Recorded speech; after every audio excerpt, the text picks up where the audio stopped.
Hello student. In previous video we have talked about the Newton's law of motion in which we have talked about force and the type of force. Today we are going to start Newton's first law of motion. तो हम लोग सबसे पहले उसका intro देंगे. हिंदी में दे रही हूँ, आसान रहता है समझने के लिए, है ना.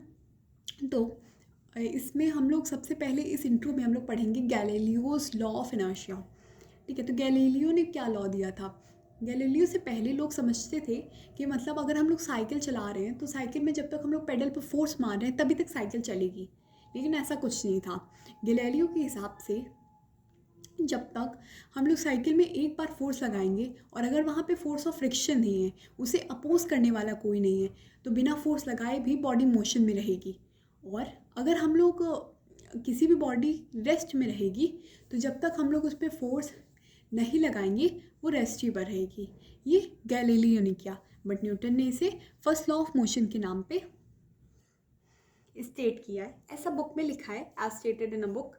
Newton put the above observations in the form of a law which is called Newton's first law of motion. तो हम लोग इसकी स्टेटमेंट पढ़ते हैं.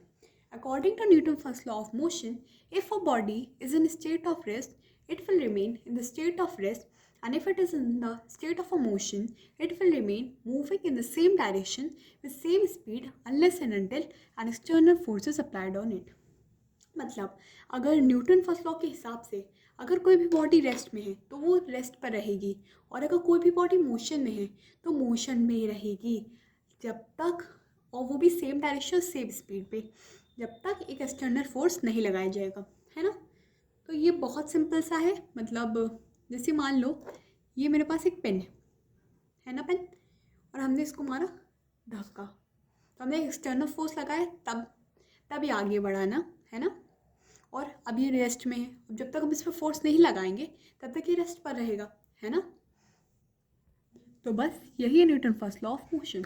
बट हम लोग इसे थोड़ा सा ज़्यादा पढ़ेंगे.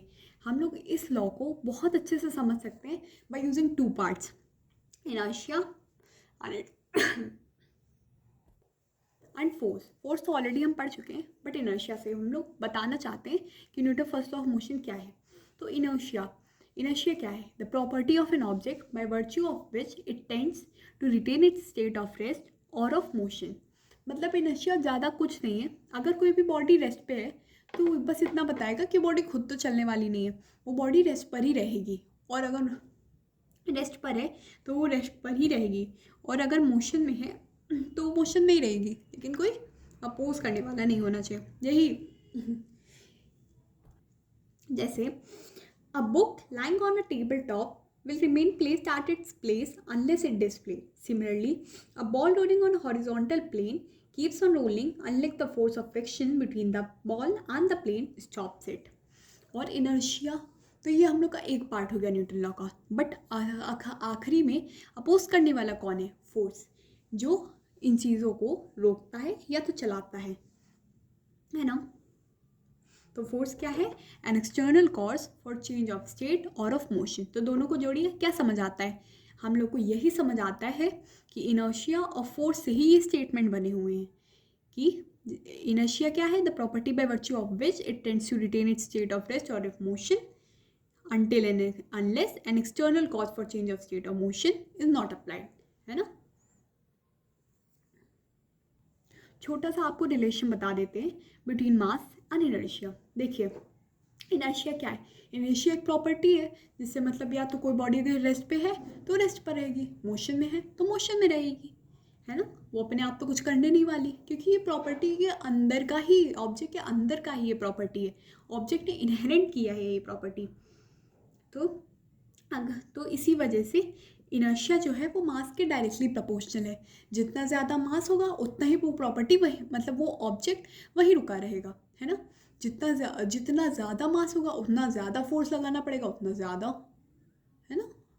तो मान लीजिए इसकी, मान लो जैसे कोई ऑब्जेक्ट, कोई भारी ऑब्जेक्ट है तो उसे धक्का मारने के लिए काफ़ी फोर्स लगाना पड़ता है, और उसकी वेलोसिटी भी कम कब होती है. यही तो हम लोग को मास और इनर्शिया वाला कॉन्सेप्ट बताना चाहता है. जैसे मान लीजिए मैं आपको एग्जांपल देती हूँ.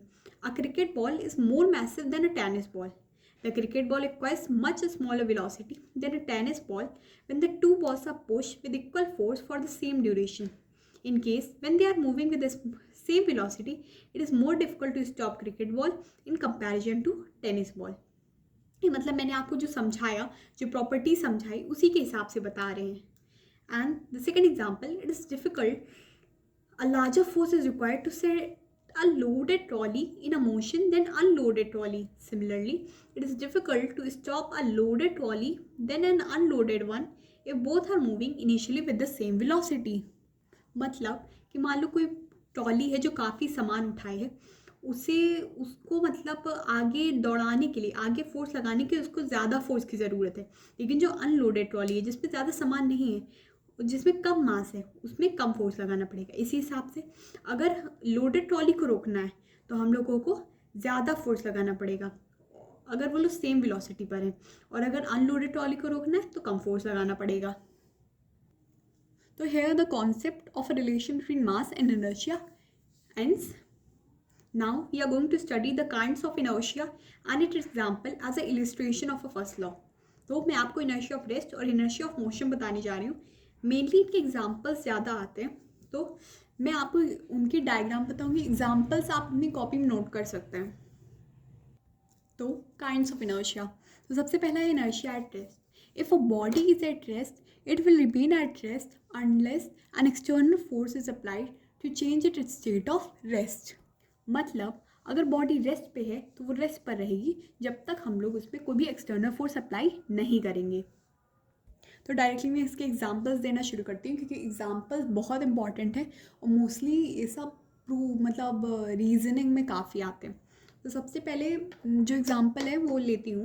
When a train suddenly start moving forward, the passenger standing in the compartment tend to fall backwards.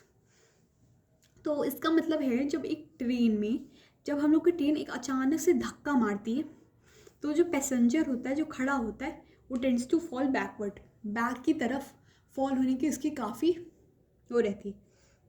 तो मान लीजिए ये ट्रेन है, मानने के लिए कह रहे, रियलिटी में ट्रेन है कि नहीं, बट मान लीजिए ट्रेन है. यहाँ पे एक आदमी है ना, वो खड़ा है. ट्रेन रेस्ट पे है, रेस्ट पर है. मान लीजिए इसने चलना शुरू किया, तो ये आदमी इसने चलना शुरू किया तो सबसे पहले ये ट्रेन चलेगी, ये आदमी तो रेस्ट पर रहेगा, है ना. तो अचानक से जब ट्रेन चलती है तो इसे एक धक्का महसूस होगा पीछे की तरफ. मैं आपको क्लियरली समझाती हूँ. मान लीजिए ये ट्रेन है, ये अगर आगे की तरफ चलती है तो इतनी जल्दी तो वो मतलब मोशन आ नहीं जाएगा उस आदमी के अंदर, तो वो आदमी अपने आप को पीछे की तरफ मूव रहेगा क्योंकि वो तो रेस्ट पर है. रेस्ट मतलब वो मतलब सीधा खड़ा है. अब ट्रेन आगे बढ़ रही है तो वो तो पीछे की तरफ जाएगा ना, है ना, क्योंकि उसकी जो लोअर बॉडी है वो मोस्टली कांटेक्ट में है. तो सबसे पहले वो लोअर बॉडी आगे जाना शुरू करेगी, बट उसकी अपर बॉडी जो है वो तो मतलब स्टेट ऑफ रेस्ट पर है, तो वो उसको पीछे आएगी. पैर आगे, सर पीछे जा रहा है, देन मतलब ड्रॉप होने, उसके पीछे बैकवर्ड गिरने की काफ़ी चांसेस हो जाते हैं. Then we have a second example. When an hanging carpet is beaten with a stick, the dust particles start falling out of it. जैसे मान लीजिए कोई भी कारपेट है, कारपेट मान लीजिए ऐसे टंगा है, कारपेट है ना, इसको हम लोग कोई लकड़ी से मार रहे हैं. जैसे कारपेट पीछे जाएगी, यहाँ इसमें जितने भी डस्ट पार्टिकल हैं वो तो स्टेट ऑफ रेस्ट पर रहेंगे, तो वो बाहर गिर जाएंगे. बहुत सिंपल है ना. ऑन शेकिंग और giving jerks to the branches of a tree, the fruits fall down. Same यही कॉन्सेप्ट लगा है और ये ज़्यादा मोस्टली नहीं आता है आज पर आवर स्कूल. जिस स्कूल में मैं पढ़ती थी वहाँ पे ये वाला कॉन्सेप्ट था, वो कम आता था. और striking the coin at the bottom of a pile of a carrom coin, when a striker lowest coin only moves away while the rest of a pile remains intact. जब भी हम लोग मान लीजिए, जब भी हम लोग कैरम के कॉइन्स आप सबने खेले होंगे, मान लो ये कैरम बोर्ड होता था तो हम लोग यहाँ बीच में कैरम्स के कॉइन सीधा खड़े करते थे. तो सबसे नीचे वाले को अगर हम लोग मोशन में रखेंगे तो ऑलरेडी ऊपर वाले तो रेस्ट में रहेंगे, है ना, ऊपर वाले तो ऑलरेडी रेस्ट में रहेंगे. तो ये नीचे वाला खिसक जाएगा, ऊपर वाले नीचे आ जाएंगे. मोस्टली उनमें मतलब थोड़ी जगह बदल जाती है, बट ऑफकोर्स माना ये जाता है कि नीचे वाला चला जाता है. माना नहीं, ऐसा होता ही है. देन उसके बाद मान लीजिए हम लोगों के पास एक कप है, कप पे हम लोगों ने कागज़ रखा है ना, उसके ऊपर कॉइन रखा है. हम लोगों ने अगर एक कागज़ झटक दिया अचानक से तो कॉइन नीचे गिर जाता है, क्यों?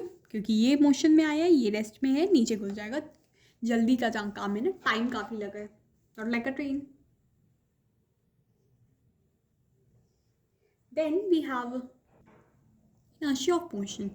A body in a state of motion continues to be in the state of motion with the same speed in the same direction in a straight line unless an external force is applied on it to change its state.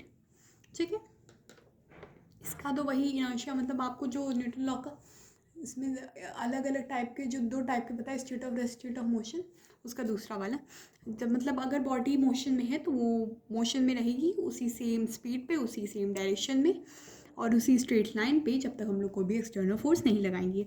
Examples are most important as I am saying a cyclist riding along a level road does not come to rest immediately after he stop pedalling. तो इसका reason, अगर वो level road पे does not come to rest immediately after he stop pedalling, क्योंकि force of friction ने उसे oppose किया है ना। तो इसमें फ्रिक्शन ने एक एक्सटर्नल फोर्स की भूमिका निभा दी है। Second, when a passenger jumps out of a moving train he falls down. This is so big, क्योंकि ट्रेन के अंदर जब वो था तो वो स्टेट ऑफ मोशन में था और जैसे ही ग्राउंड पे आया तो एक स्टेट ऑफ रेस्ट है, तो वो फॉल कर सकता है क्योंकि ऑफ कोर्स वो रेस्ट पर है और ट्रेन मोशन में है, तो इस डिफरेंस की वजह से। Third example, When a running car stops suddenly, the passenger tends to lean forward. जब भी कोई रनिंग कार, मतलब कोई कार चल रही है और वो रुक जाती है तो पैसेंजर्स आगे की तरफ घूम जाते हैं, क्योंकि पैसेंजर्स होते हैं मोशन में और जैसे वो मान लो कार रुकी तो रेस्ट पर आ गई, तभी तो वो लोग आगे की तरफ गिरने लगते हैं। Next, an athlete often runs before taking a long jump. इससे पता है क्या होता है कि जो एथलीट होता है वो रन करता है तो उसकी बॉडी स्टेट ऑफ मोशन में आ जाती है और इससे उसके लिए लॉन्ग जंप लेना बहुत आसान हो जाता है। Number 5, a ball thrown vertically upwards by a person in a moving train come backs to its hand. ऐसा इसलिए होता है क्योंकि जो पर्सन है और उसके अंदर की हवा है और वो जो बॉल है वो सब सेम डिस्टेंस कवर कर रहे हैं और इसलिए इनर्शिया की वजह से वो जो बॉल है वो उसके वापस पाम में गिर जाएगी और वापस रिटर्न कर जाएगी। ठीक है, तो मैंने आपको इसी तरह से न्यूटन के फर्स्ट लॉ, इनर्शिया के मतलब इनर्शिया, उसमें फोर्स, मास और इनर्शिया का रिलेशन और काइंड्स ऑफ इनर्शिया में inertia of rest, inertia of motion, उनके एग्जांपल्स, आप एग्जांपल थॉरली लिख सकते हैं। मोस्टली पहले से 5 और दूसरे से 5 मैंने एग्जांपल्स दिए तो आप उनको लिख सकते हैं। ठीक है, तो इनके डायग्राम बनाना थोड़े क्रिटिकल थे तो मैंने नहीं बनाए, so for that sorry and like and subscribe.